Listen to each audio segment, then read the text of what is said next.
Hello, and welcome to Rocket Fuel, your daily update of everything that's happening in the Rocket Pool community. My name is Wack. Today is January 21st, and today's episode is going to cover news of a new airdrop to Rocket Pool stakers. We're also going to be talking about a whole lot of things, such as incentives for rETH, a new organization staking with Rocket Pool, the exit arb, Jasper with some potential hope, maybe a whole lot of Ethereum news and drama over there, and some political stuff too. So let's get started. 10, 9, ignition sequence start, 6. Okay, so the first place to start is right here with Obol. Now, some of you might have heard of Obol. They are a DVT project. That's the distributed validator technology. They're the ones that let you do squad staking and combining your keys with your friends so you can all kind of stake together. Now, this project has been around for a while. They have a decent relationship with Rocket Pool protocol, and they are launching a token, and part of that token is going to go to home stakers and solo stakers. So of course, Rocket Pool node operators are home stakers, so they're going to get the airdrop. Now, this isn't available in the US, so I flew to Sweden just to show you guys this page. But if you want to connect, then you can claim tokens. I think people are getting around 12,000 or 13,000 tokens. I'm not sure how much that is going to be worth, but it's something. So, the claim, you can check today, and then the claim goes live on the 24th. And I guess in 3 days' time, you'll be able to check, and you'll have 90 days to claim your tokens. So after that, the tokens will be gone. So there's some information here from the Obol project talking about what the protocol is and what you all get. So it says today marks the beginning of a new phase of Obol. There's a token, and you can read this. So who gets the airdrop? You'll get airdrop core community, Obol contributors and holders, and solo stakers and home validators. So that's pretty awesome to see. Now, please be careful clicking any links to the claim websites. I think the links that I have in the description below are legitimate links, so keep that in mind, but please go and verify those links, because the last thing I want is for anyone to get phished or scammed or anything like that. That would not be good. Okay, we got some good news a couple of days ago about Rocket Pool, and here this is from BTCS. So BTCS is a company that they're called NASDAQ BTCS, and this is block building, validating, and developing solutions on Ethereum. And they are, they seem legit. I don't know that much about them, but they have started staking Rocket Pool. So here, BTCS says that BTCS has launched our scaled validator implementation plan. This strategic initiative utilizes Rocket Pool to drive revenue growth and enhance margins, aligning with BTCS's commitment to innovation and operational efficiency in the blockchain sector. Read more about it. And there's a link to the news article, and here's the CEO saying that BTCS is thrilled to implement cutting-edge staking solutions around Rocket Pool as we aim to expand our validator operations and drive sustainable growth. So this, of course, is really awesome that people are using Rocket Pool behind the scenes. They're taking, I guess, their own ETH or their customers' ETH, and they're saying, hey, we'll stake that for you. And then they will go and stake that with Rocket Pool to get that extra juicy yield. Here's the article that kind of came out about it, and they said that this is a pilot program and is now expanded to 320 validators participating in Rocket Pool's liquid staking. So they are running validators, so they're getting those boost rewards. And it says that, according to internal analytics, BTCS projects vertically integrated validator revenue increase of up to 10%, boosting its position in the sector. So what they're doing is, instead of taking staking rewards, they are now getting, the Rocket Pool boosted rewards on top of that. And once we get to Saturn 1 and then Saturn 2 especially, they'll be getting even more boosts on their rewards. Hopefully that would be really, really awesome to see. So this is definitely something for you all. Hopefully other companies will start doing this as well, and I'll be keeping a closer eye on it. Okay, next we have some news here from Halululo. He shares a screenshot, and the screenshot is of the screenshot here is of someone using the exit arb and getting 0.2 ETH as a reward for that, which is actually pretty nice if you think about it. Sadly, this will impact the TVL of the protocol. However, the positive of this is that it will actually help the protocol by by getting our ETH back to peg. And that is a really like crucial thing right now. Like it's really impacting a lot of sentiment around our ETH. Sadly, it seems like Rocket Pool has kind of hurt everyone at some point in its life. We hurt RPL holders by the ratio going down. We hurt people like staking because their income went down so much because they had to hold RPL to be Rocket Pool node operators. Other than that, now we're also hurting our ETH holders by the DPEG hitting almost 1% a few days ago. Now we have an incentive for node operators to leave. So for each validator that exit, they can get 0.2 ETH. So that could add up to be quite a substantial amount of ETH over time. And it might be that some people are tempted by that. They could take that amount, but I don't think that amount is going to last. The queue for node operators exiting right now is not insignificant, and it should take some steps towards getting us back to peg or getting closer to peg. I think there's a sweet spot somewhere between 0.5% and 1% on the DPEG, and that's where people will be incentivized to exit. Hopefully, some things that we're going to talk about later will get us the rest of that way to get us back to peg. But this was a really nice share from Halulo, and I think it's getting easier and easier for people to use the exit ARB. Like the troopers notes are quite well explained, and I think more and more people are feeling comfortable using that now. Like, it's building up Lindy basically. We'll keep an eye on that and see, once it's added to the smart node, it might make it a little bit easier for people to use as well. Okay, here we had an interesting piece of news and tease from Jasper. And sadly, since then, like things have gone a little bit south so far, but hopefully not permanently. Now, Jasper here shared a screenshot of him talking to someone called Corey Kaplan. Corey Kaplan is actually a person who works with World Liberty Financial. Now, you might have heard of that name. That is Donald Trump's DeFi protocol. That is like an instance of Aave and like a friendly fork, I guess, instance, like whatever you want to call it. But here, Jasper reached out to them saying, hey, it would be really cool, if we could do some kind of relationship between World Liberty Financial and Rocket Pool. Maybe get them, they've been buying a whole lot of ETH these last few days, like tens of thousands of ETH. And if they could stake some of that, it would actually be really cool. Here, Jasper shared a screenshot of him reaching out to Corey saying, hey, would love to chat about World Liberty and Rocket Pool if you have some time. And Corey replied by saying, sure thing, I can connect you with one of the founders. Mind if you message me on Telegram? So that conversation was ongoing. However, like this is kind of where they stood yesterday. So they've been buying, like literally, like I said, millions and millions of dollars worth of ETH. So World Liberty made an announcement saying that to commemorate the inauguration of Donald Trump as the 47th president of the United States, World Liberty is proud to announce the following strategic purchases today. That's $47 million of ETH, $47 million of wrapped Bitcoin, $4.7 million of Aave, Link, Tron, and ENA, the Athena token. So they've built up some interesting reserves for their cryptos, and that's where we stand right now. So there was a little bit of buzz in the Rocket Pool community saying, hey, maybe some of this will be coming to Rocket Pool. That would signal, something really strong, even if it was just a percentage. If they said that, we are putting money into Rocket Pool because of these values or those values, then that would have been really, really cool.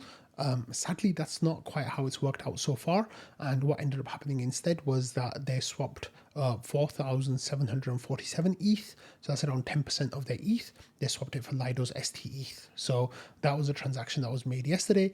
And I'll be honest, like this was a little bit of a sucker punch. I wasn't expecting this to happen. And it was kind of disappointing to see this. But that's not to say that they won't add our ETH later. Hopefully they will add our ETH later, but right now the only token they have is Lido's ST-ETH, and we haven't seen what else. They haven't bought any other LST as far as I know. So if we have a look at their wallet, no, that's fine. Like it's just the way it is. So yeah, if we do look at their wallet, you can see that they have millions of dollars of USDC, millions of dollars of Bitcoin, $15 million of STETH, 60,000 ETH, basically. So they've got a whole lot, like $200 million of ETH there, basically. So that is an astronomical amount of crypto that they're holding, and then a bunch of these tokens as well. But sadly, no rETH just yet. So hopefully they will add that soon, but that isn't there at the moment. Okay, going back to the Rocket Pool Discord here, we have an interesting news out of NSSO. So NSSO was the group that minted 18,000 rETH and helped us clear the queue. Sadly, since then, they were exiting the rETH position. I guess they didn't like that there was no redemption at the protocol level, and they didn't like that the protocol was off peg. So they were kind of exiting out of the position. And it was going down by 300 or 400 ETH a day. Thankfully, that has stopped its bleeding now, and we are they had 7,900 rETH left, and they have actually put that into Eigenlayer. They deposited the rETH into Eigenlayer, so that sell pressure on the peg and causing the dpeg to go almost to 1% is thankfully not there anymore. And this is where the dpeg kind of reached as they stopped. It was a 0.9% discount. At the most, I saw it as 0.92% discount. However, thankfully, it looks like we have bottomed for now. And since then, the discount has gotten better. So we're at 0.83%. And hopefully, we'll keep improving from there. But it's definitely been a bad few days for Rocket Pool, in all these different ways. Thankfully, we do have some potential ways of getting back to peg, and those are through some of the DeFi things that we talked about. Now, one of the DeFi things was contango, and how you can use that for leverage looping rETH and getting those extra benefits and the rewards. Thankfully, we are now getting a bit of so with contango here, they're now adding 3,750 more OP tokens to that. So hopefully the rewards will get juiced a little bit even more.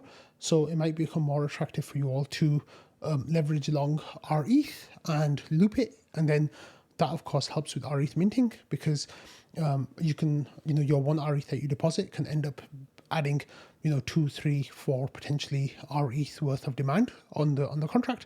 And if you think that NSSO stopping their cashing out has called a bottom on the dpeg, then as it goes back to peg, then your value of rETH gets higher, and then you can actually earn a boosted reward on that as well. So I'm not telling you to take part in DeFi protocols or anything like that. Of course, they're risky, but if this is something that you were interested in, it has just gotten a bit more attractive for you.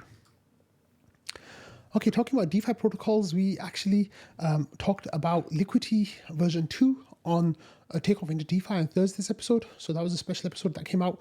I talked to Sam from Liquidity about version 2 and all the awesome things that it's going to be doing with rETH. Now, they actually have a release date, and that release date is January 23rd. So if you are interested in using Liquidity version 2 with rETH, there's actually an ability to go long on your rETH within the Liquidity framework itself.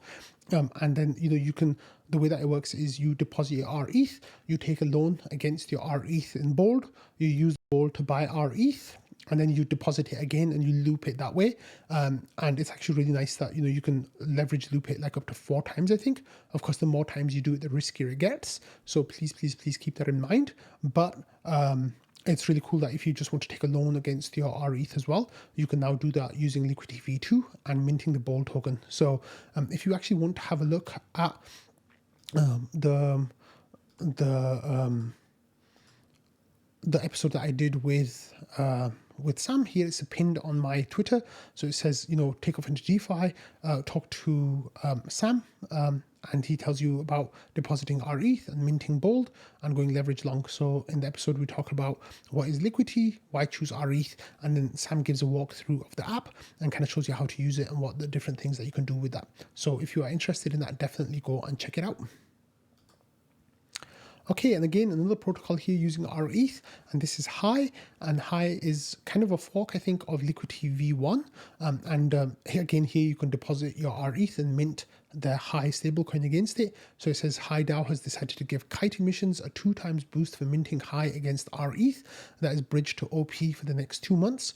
So if you're bridging your rETH to mainnet on OP mainnet, then you can get High on rETH and earn a 27% APY. And of course, you're getting those points as well. Is the emissions boost. So you're getting some nice boosted yield there. So if you are interested in, in using your rETH on OP, then there's some nice incentives there with High as well. So definitely check that out. Okay, moving on a little bit to some infrastructure stuff, and this is about the Rocket Rescue node. Now, almost all of us node operators have used the Rescue node at some time. It's an absolutely amazing infrastructure that we have in Rocket Pool, and here the Rescue node team writes, we are partnering with ETHstaker. Going forward, the Rescue node will be operated by ETHstaker, but still funded by the Rocket Pool's GMC. We're adding Yorick down to the list of maintainers, but nothing else is changing for our users. So this is absolutely awesome. We're strengthening our relationships with ETHstaker, who are one of the best organizations in crypto. I absolutely love ETHstaker, and it's nice that we're building this relationship with them. I presume ETHstaker will be opening up a Rescue node for more solo stakers. The Rescue node is already open to solo stakers, so if they want to use it, then they have that there. But I think now ETHstaker will also be kind of promoting the use of the Rescue node on their platforms, which of course is awesome. Okay, we've got an update from Sad Broke Director about AlphaGrowth and the different projects that they've been working on and some of the reasons why those projects fell through. So he says, I'd like to share an update on the deals we've been working on at AlphaGrowth. While we've had some promising opportunities, a few have ultimately fallen through for various reasons. Below, I've categorized the challenges that we've faced and would love to hear from the community on potential alternatives. So he says, our goal is to continue bringing high quality deals to the DAO, and we value your input and insights. What strategies or approaches do you think that we could explore to drive growth and adoption for our ETH? So here they've had some deals that require incentives. So that's with Aerodrome and Velodrome, Ronin, Avax, ApeChain, and Sky. Deals that require incentives and lack market demand. So that includes Euler and Flat Money. Flat Money are willing to keep exclusivity of basis trades that are ETH. And then after that, we have deals that lack technical features and require incentives. So that's with Scroll, ZK Sync, Morph, and Say. And deals that require our ETH commitment and lack of market demand. So that's Renzo, they want a $100 million commitment, and Etherfi, they want a $25 million commitment. Deals that lack market demand, that's with Sonic, they have no interest in our ETH. Deals that face next we have deals that face regulatory challenges and lack technical features. So this is Superstate, for example, they're willing to hold our ETH, but they need to ensure that the node operators are outside the US. Obviously, there's no way for us to ensure that. And then deals that lack community support, require incentives, and lack market demand. So that's with Tron, they're willing to mint $10 to $25 million in our ETH and incentivize on chain. He says, lastly, we'd like to propose an RPL adoption campaign to boost DeFi utility, reduce sell pressure, and stabilize its price, driving ecosystem growth. So Val then had some questions and kind of said, hey, if they are wanting incentives, maybe we can tell them about Star program and they can keep the price, the money for themselves. So that could be, for some that might be enough. And then Val kind of explained what Star is and how much money they could earn from that. And then Scuzzle got involved as well, kind of explaining what it might look like for them and how it might work. So maybe, some of these that have fallen through, they might be able to be revived based on this. But if not, we might just have to wait and see what happens. Okay, next we've got some Treasury DAO updates. So this is from Vaka, who's sharing a Treasury report saying that this period the PDAO received 6,591 RPL from inflation. Its balance, this is for the PDAO Treasury, its balance is now 59,804 RPL. The IMC and GMC were paid 11,171 RPL and 4,563 RPL respectively. And then there's talks about changing the budget for the committees here. Please check it out. So actually, let's actually go there and have a look and see what's going on with that report. So with the signaling to vote. So we've talked about this in Rocket Fuel before, of course. Schifrin came in with some suggestions, then went back and revised his suggestions, and then it went to vote. So far 15 people have voted on this, and 100% of voters are saying that they would like to move to an on-chain vote. Yeah, that's where we stand right now. So that's interesting. We also have an update from Samus, and this is a report for the periods 31 and 32 budgets. So he says, I'm sorry for missing last month. So here there's report 30. He says important points that IMC had 15K to claim from fees earned on our proof of liquidity, protocol owned liquidity RPL ETH position in Uniswap version 3. So this accounted for the 409 RPL and 2.4 ETH line on the inflows section of the report. It says the IMC decided to implement a new RPL liquidity strategy and increase protocol owned liquidity by creating a new Uniswap version 3 rETH RPL position. You can see more context. Then there's some information there about how that looks. The IMC used the 15,000 unclaimed fees to jumpstart the position, tracked in the last 3 rows of the outflow section of the report. He says there's still 0.6 ETH left over in unclaimed fees at the end of this period to finish using the full 15K claimed fees.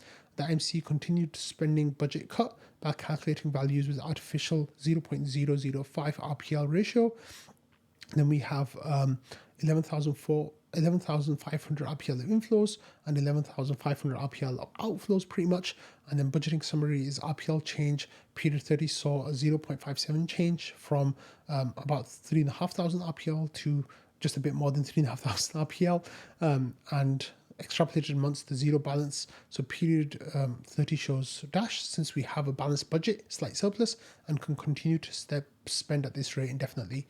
Then with budget 31 here, so we are continuing to spending budget cuts. Changes were shown in purple.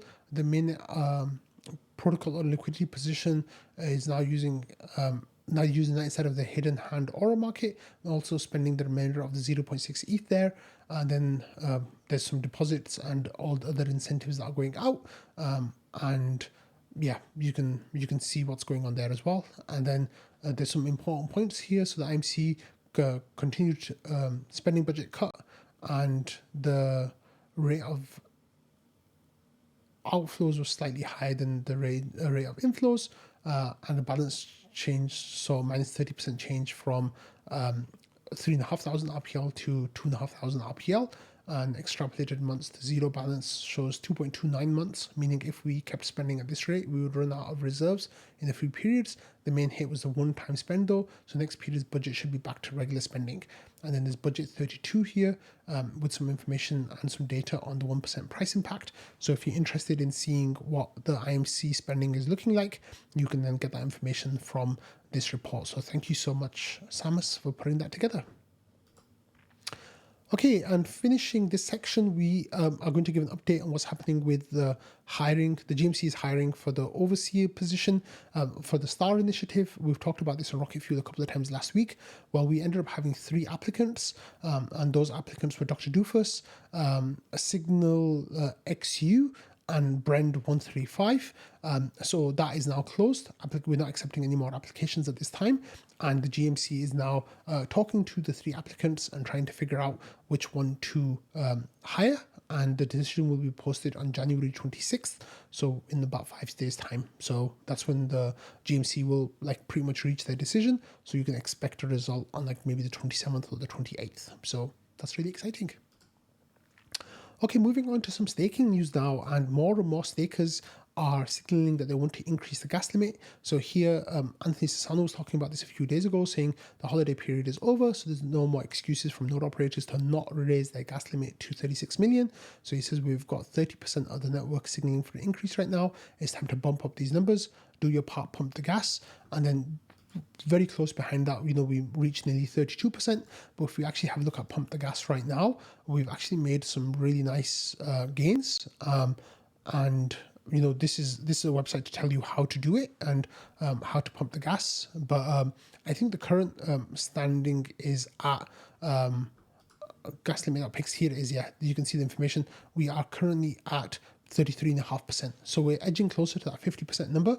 If we get one or two big node operators, switching, it just takes a Lido or a Binance and someone else, then we'll have increased the gas limit. So I'll be keeping an eye on this. But I think a bunch of rocket poolers have signaled that they want to update the gas limit. I think it might be a change in the upcoming version of the smart node to have an increased gas limit, but definitely something worth keeping an eye on there.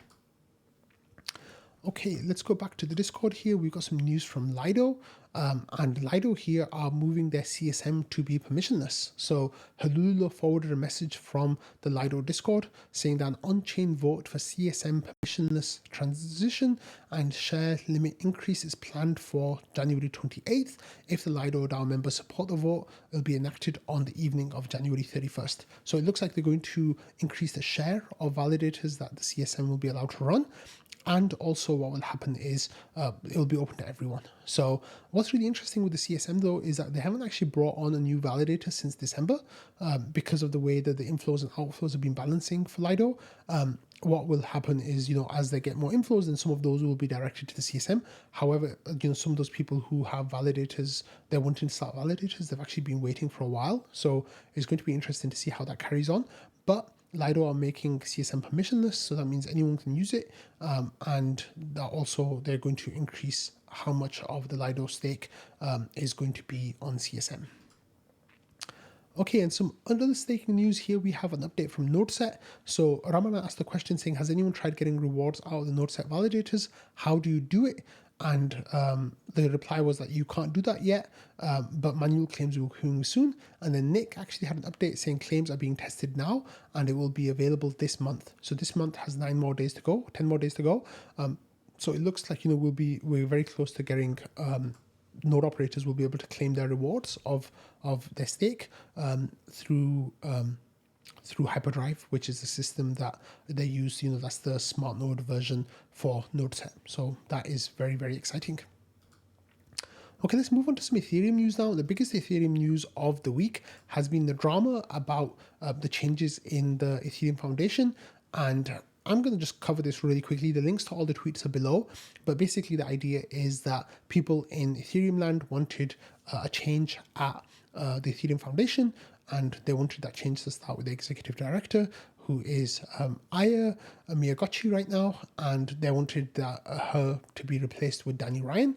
There were a few people in, they call themselves OG Ethereans, who were really pushing for this, and a whole lot of the Ethereum community on crypto Twitter kind of backed this idea of replacing Aya with Danny, because they just love Danny so much. They think he's really awesome. I have to admit that I think Danny is really awesome too. But some of the other discussions that were kind of coming up around this was that, the Ethereum Foundation should stop selling their ETH. They should take loans against their ETH using, Ethereum protocols like Aave or others, or they should, stake their ETH using liquid staking tokens potentially, or do all these different things for their ETH instead of just selling their tokens. And there were a few different strands of conversation that were really coming up over the last few days. But here, Danny Ryan kind of replied by saying that, regardless of the future of Ethereum, whether with or without me in any capacity, I want to state publicly and very clearly that I have nothing but respect and praise for Aya. And he says, if you want to see changes with the EF, or even if your criticisms are valid, please look towards and help build a positive future. Please put the pitchforks away. Sadly, people didn't listen, and there were a lot of pitchforks. So here, Vitalik put out a post saying that, the EF is trying to change. We're in the process of large changes to the leadership, the way things are working, and this has been ongoing for almost a year. And then this is what they're trying to achieve. They're trying to improve the level of technical expertise within the EF leadership, improve two-way communications between the leadership and the ecosystem actors, old and new, bring in fresh talent, become more actively supportive of our builders, and continue to increase our use of decentralized and privacy tech in the Ethereum chain, including for payments and treasury management. And then they said non-goals are some kind of ideological shift, aggressive lobbying, becoming an arena for vested interests, becoming a highly centralized organization, or even more of a main character within Ethereum. So this post got a whole lot of engagement and likes, just an astronomical amount.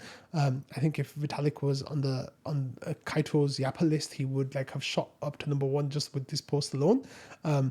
But there was a whole lot of feedback that came out of this. Vitalik, of course, changed his profile picture to a Milady NFT, and people like Kevin Owocki said, how do you achieve some of these things, and how is that going to work? And the EF remains credibly neutral. Vitalik said, I think the EF should be more willing to use the tools built in the ecosystem. So that is interesting. And what they did to that end was send 50,000 ETH to a new multisig that will be used for DeFi on Ethereum, which is absolutely awesome, and with Ethereum aligned projects. And then another thing that Vitalik said about making Ethereum even better is by making blob count staker controlled, kind of like the way the gas limit is. He says this will allow it to raise in response to client improvements, making it safe to do so without having to wait for a hard fork like you currently do. He says maybe the Verge statelessness fossil, which is forced inclusions and a full account abstraction, etc., will take us a long time. The blobbers should be able to improve the P2P in parallel to all that. I see blob count raises regardless of what happens to other stuff. And then Vitalik here was talking about some of the reasons why the EF has sold using Kraken before and now sells the ETH using CowSwap. So Vitalik says that there were two main concerns historically. One was regulatory, and the second was that if the EF stakes their ETH, then that forces them to take a position in any future contentious hard fork, and that is still an issue about why they will not stake their ETH, and there's ways to minimize this that they've been trying to explore recently. And then someone was saying that why don't you just run both strands in a fork, and whichever one wins out. And Vitalik said, bro, that's how you get slashed. And yeah, so that was quite funny, like just the glaring knowledge gaps that people have about Ethereum. Along with that, then we had Vitalik saying that he would oppose the Ethereum Foundation staking through providers. We should walk the walk in supporting solo staking. Staking pools are good for those who cannot afford to stake on their own, but Ethereum Foundation is not in that position. We have more than 32 ETH and plenty of skilled node operators. It's also better for the whole having better real-time knowledge about what problems need fixing by dogfooding and directly using the tech more. Line of thought. So that's really interesting, because I think a lot of people were hoping that they would use Rocket Pool and stake their ETH with rETH, like swapping it for the LST, but it looks like Vitalik's kind of signaling against that, sadly. And Danny Ryan then had another update saying that, explaining why he left the EF last year. That was for health reasons. And he's saying that he's had the time to reflect. And, he's the one who opened the dialogue with Vitalik about returning to the EF and what kind of changes might need to happen. He says he's grateful for the overwhelming support that he's received from Twitter, from longtime friends and colleagues, but the discourse some have turned counterproductive. And these are real people attempting to sort through what to do his best, and he says, I believe the community that fights his battles with respect and reason, so fight for what you believe in, but please take the high road. And that's clear messaging, I think, for a whole lot of people who have been sadly taking the low road, but it's best to just not even talk about those people. It's not worth it. And then Vitalik here was replying to one of those people who were taking the low road about how things work, and he was saying that the person who decides the new EF leadership is me, and one of the goals of the ongoing reform is to give the EF a proper board, but until that happens, it's me. If you can keep the pressure on, then you are creating an environment that is actively toxic to top talent. Some of the Ethereum's best devs have been messaging me directly recently, expressing their disgust with the social media environment that people like you are creating. You are making my job harder, and you are decreasing the chance that I have any interest whatsoever in doing what you want, milady. So Vitalik has definitely been really pointed with some of his comments recently. Joe Lubin here kind of summed it up. He says, one of Vitalik's greatest traits is his approach to decision making. When an issue arises, he listens and gathers information, weighs up all the ways to make the decision, and he believes he has the necessary data. The best path forward is to realize that he has heard all of us and things are in motion. Threats of harms or attempts of coercion are deeply disturbing and will be counterproductive. There are multiple threads in process in the EF the EEA and consensus that will reformat how Ethereum goes to market in the near term. What I really want to see, me saying this, is consensus kind of taking the lead on the marketing, kind of like they used to before they got that regulatory pressure. But hey, we're in the new era now, right? So Joe Lubin goes on to say, and based on what I'm seeing, there will be so many high value initiatives that become public soon-ish that your heads will spin.